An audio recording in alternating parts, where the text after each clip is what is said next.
Hello dear Crusader Kings III players, I'm Athalas, welcome back to my channel. In today's video, I want you to follow me on a trip to medieval highlands of Scotland. I wanted to continue to my interesting character suggestion series in Crusader Kings III with the Scotland, which consists of many interesting characters, especially in 1066 starting date.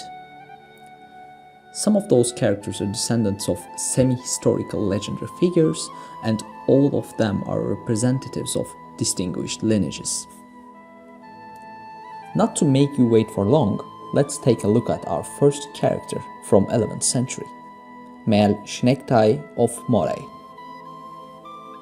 He's an historical figure who controlled the region of Moray. However, there's not many information or any legend related with him, except his death notice in Annals of Ulster. Although he controls quite a large dukedom in Scottish kingdom, the first thing that would probably capture attention is not the dukedom, but the famous looking house Lorraine.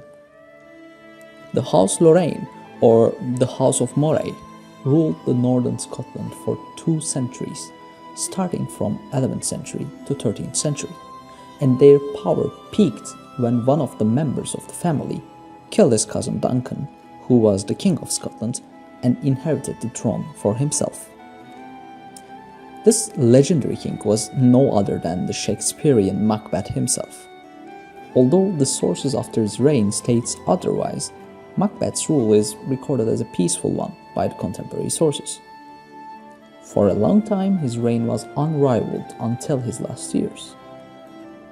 During 1052, the Kingdom of England launched an invasion of Scotland, claiming that Malcolm, the son of previous King Duncan, is the rightful owner of the Scottish throne. The campaign led to many deaths in both of the participants, and Macbeth was killed by the Malcolm himself.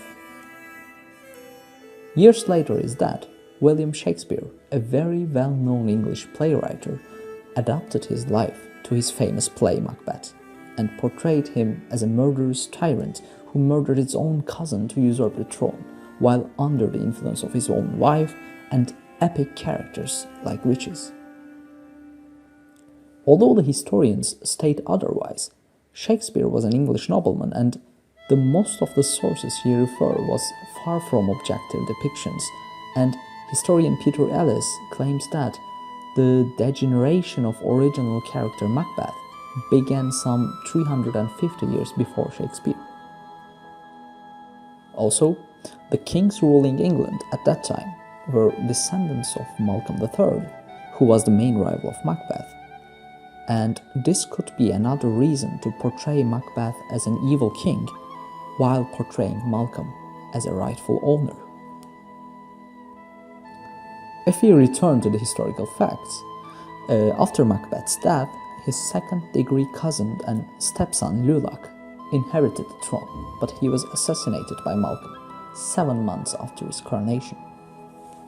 With the assassination, Malcolm usurped his father's throne, and Lulach's son Mael-Shnektai became a vassal of Malcolm by controlling only the region of Moray. And he's in 1066 start of Crusader Kings III as an 18-year-old vassal of the Kingdom of Scotland. The players who'd like to play him could either decide to avenge Macbeth and his father Lulach, or become a loyal and quite influential subject by dominating northern Scotland. Before we continue with the second historical character, could you please consider subscribing to my channel? I'm creating content about strategy games, including guides and suggestion videos, and I'm sure that if you like this video, you are going to enjoy the others in my channel. In addition, if you wish to support my work, you can use the button down below to join our community. Now, we can continue with the second character of interest, Robert the Bruce, the first Lord of Annandale. Robert was the very first person in his dynasty, Bruce, to gain a landed title, and he's not very much an interesting character. He was probably of Norman origin and was a great king of David I of Scotland, who was influenced by the Norman culture during his exile to England. This friendship yielded Robert the lordship of Annandale, when David I came to power. The family kept the lordship of Annandale for a long time, and eventually one of his successors in 14th century declared the independence of Scotland. This successor was carrying the same name, Robert the Bruce. Most of you guys probably knew him from the movie Braveheart as a traitorous noble.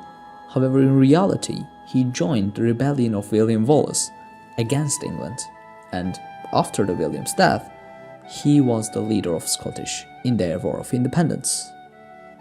The First War of Scottish Independence lasted 32 years and ended as a Scottish victory in 1328. Not long after the recognition of Scotland as an independent kingdom, Robert died in 1329 at the age of 54. Also, if you are interested in the story of Robert the Bruce, I would definitely suggest you watch the movie Outlaw King, which adapts the story of Scottish independence to the screen in a great way, and the historical facts are much more accurate than the Braveheart. In the end, his great-grandfather Robert the Bruce is a great character to fight for the throne of Scotland and unite the clans against the danger in the south. He is a quite suitable ancestor to form the line for the Scottish kings, and just as a small fun fact, the House Bruce is still present and the line is still a representative of Scottish nobility.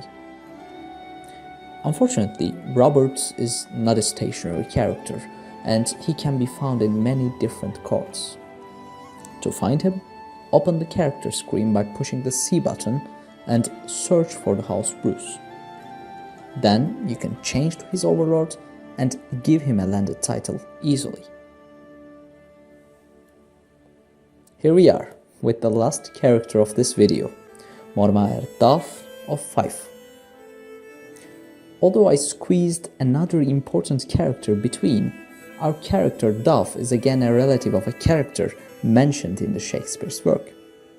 Macduff was a lord in the play Macbeth, which represented morality and the fight against tyranny.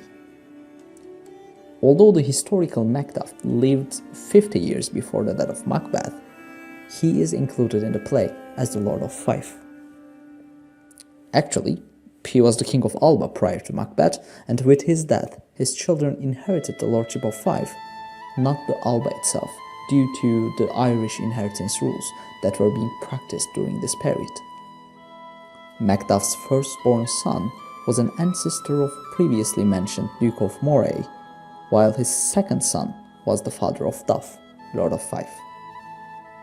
Although they are in the same dynasty, they form different cattle branches, and the name Macduff lives with the family Duff. Therefore, he is a great character to seek the leadership of one of the largest dynasties of Scotland, while starting from a really small domain, quite the opposite of our first character, Mael Shinektai. And this was the end of the video. I wanted to present you some of the most interesting characters for me to rule Scotland or Alba. It was really interesting for me to find those legendary and historical characters in the game and bring them together in the concept of Scotland. I hope you liked the video and give them a chance to be your choice in the next playthrough. As always, I'm interested in your own experiences with them, or Scotland, and do not hesitate to share them in the comments down below. For now, goodbye.